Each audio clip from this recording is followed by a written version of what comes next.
Tara na't magluto. Ganitong pagkakaluto ba sa putong bigas ang hanap mo? Tara, mag-umpisa na po tayong magluto. Dito po ang gamit natin ay yung giniling na regular na bigas o rice flour at hindi po glutinous rice flour. Magkaiba po iyon. Over medium heat, palaputin lang po natin ito. I-set aside, then ito po yung ating palamigin. Sa isang pack po ng rice flour na tig 500 grams, bumawas lang po ako ng 1/2 cup. Yun po yung ating niluto kanina. Ang tawag po doon ay tanzong. Tutulong po ito para mapanatiling malambot yung ating putong bigas kahit matagal na po natin itong naluto. Haluin lang mabuti yung ating mga sangkap kasama na po yung ating tanzong. Kung sakaling wala po talagang available sa inyong yeast, pwede naman pong palitan na lang ito ng baking powder. Pero iba pa rin po talaga yung pagkaalsa ng putong bigas once nilagyan po natin ito ng yeast. Optional lang po yung paglalagay natin ng food flavoring. Pwede po kayong maglagay rito ng 1 to 2 teaspoon. Then takpan, i-rest po muna natin ito ng 10 to 15 minutes lang bago po natin ito lutuin. Ganito kaliliit pa lang po na bubbles, kailangan na po natin itong lutuin nang sa ganon hindi naman po masobrahan sa pagpapalasa ito at hindi naman po maging iba yung pinakaresulta ng ating putong bigas. Lutuin sa pinakamalakas na apoy ng inyong kalan. Kung medium molder po yung inyong gamit, 15 minutes, 20 minutes naman po sa large molder. At heto na nga po yung ating napakabango, malambot at talaga naman pong napakasarap na putong bigas. Dagdag tips nga po pala, hindi na natin kailangan pang i-grease yung ating mga gagamiting molder. Tara na't magluto. Napakarami kong nare-receive na tanong about po dito sa cornstarch na tig 200 grams kung ano-ano pa raw po yung iba pang sangkap. Tunawin muna natin yung ating cornstarch sa 1 and 1/2 cup ng tubig. Sa isang kawali, pagsamasamahin pa natin yung iba pa nating ingredients. Dito sa ating video, ipinakita ko po sa inyo na pwede po tayong gumamit ng mga ready-to-use na na-in-can at ang ginamit ko nga po pala rito, reminder lang, ay coconut milk o yung ating pangalawang gata, hindi po coconut cream. Pwede ring whole kernel corns yung inyong gamitin. After po nating mailagay lahat ng ating mga sangkap, i-mix lang nating mabuti, then buksan po natin yung ating kalan sa lakas ng apoy na medium heat.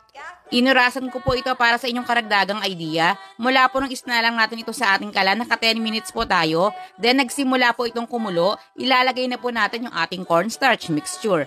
Make sure lang po na patuloy tayo sa paghahalo. Then nagdagdag pa po tayo ng 5 minutes after nating mailagay yung cornstarch. Hinaan naman po natin yung lakas ng apoy sa medium-low heat. Then lulutuin pa po natin for another 5 minutes. Total of 20 minutes po lahat yung ating cooking time.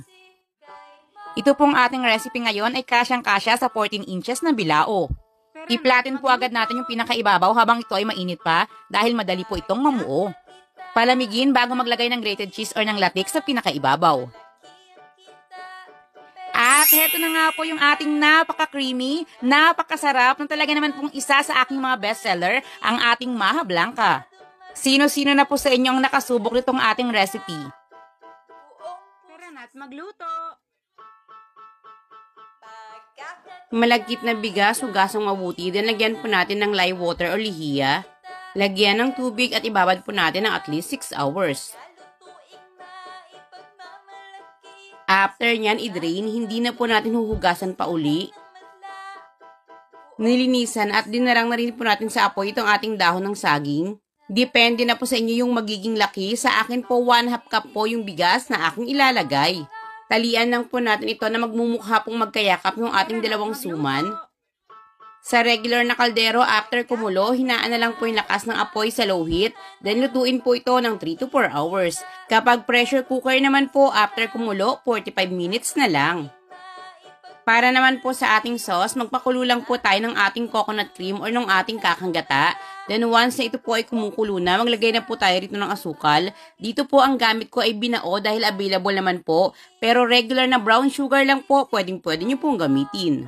Kapag ganito na po yung consistency, patayin nyo na po yung apoy sa inyong kalan dahil habang lumalamig pa po ito, mas lalapot pa po.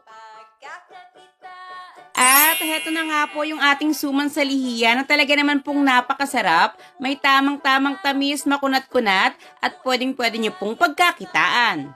Sa 1 kilo lang ng malagkit na bigas, 19 pieces na po na suman yung ating nagawa.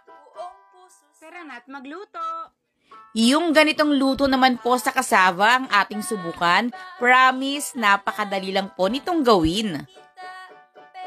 Sa isang pan, ilagay po natin yung ating ginadgad or binlender na cassava or kamoting kahoy. Maglagay ng asukal, butter or margarine at coconut milk.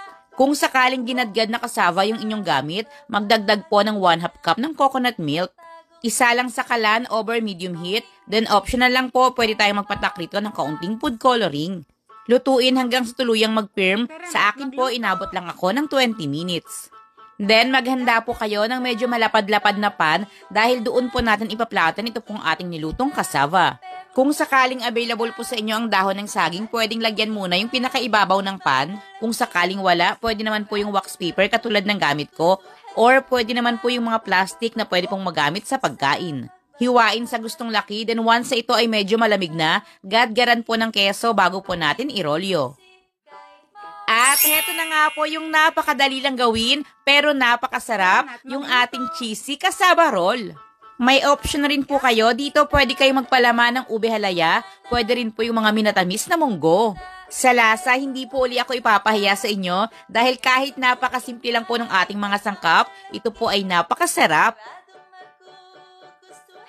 Nakatikim na ba kayo ng ganitong kakanin? O kung nakatikim man kayo, sigurado akong hinahanap-hanap nyo na yung sarap nito. Kaya naman po, umpisahan na natin gawin ang isa sa napakasarap na kakanin ng mga Bicolano. Kulang-kulang 2 kilo itong ating gabi. After po natin itong mabalatan, mahugasan at malinisang mabuti, halos lampas na lang po ito sa 1 kilo.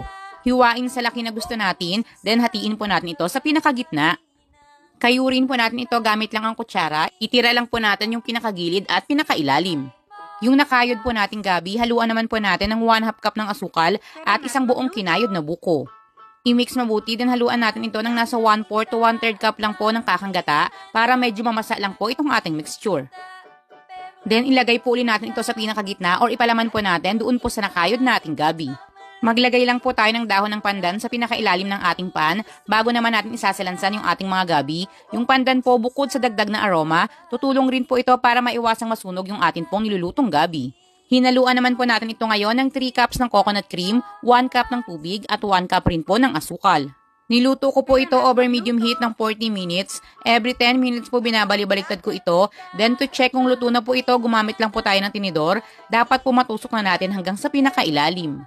At heto na nga po yung ating napakasarap at napakalinamnam na kaluko na kung maliman po yung aking pagkakabigkas sa pangalan, siguro'y tumama naman ako sa lasa nito. Tara na't magluto. Hanggang ngayon ba, struggle pa rin po kayo sa pagluluto ng makinis at walang butas sa gitna na kutsinta? Tara po at ipapakita ko sa inyo yung mga teknik.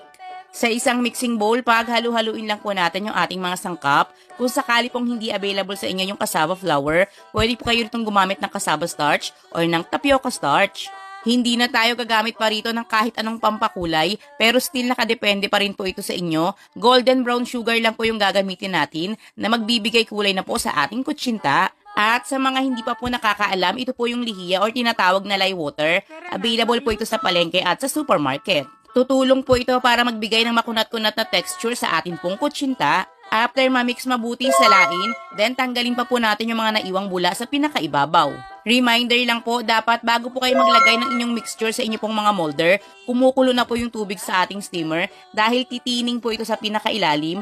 Huwag nyo rin pong kalimutang i-grease mabuti yung inyong mga molder. At haluin muna yung mixture sa inyo pong lalagyan bago po isalin sa mga molder. Pinaka-importante para ma-achieve po yung kutsinta na walang butas sa gitna, i-steam ito over low heat. Medium size na molder yung gamit ko rito at pinuno po natin ito ng husto. Makakagawa po tayo ng 36 pieces dito. In-steam naman po natin ito ng 25 minutes. Sa pagtanggal naman po nito sa ating molder, dahil nag-grease nga po natin itong mabuti, napakadali lang. Ngayon po, kayang-kaya nyo nang magluto at magnegosyo nitong ating masarap at makinis na kutsinta.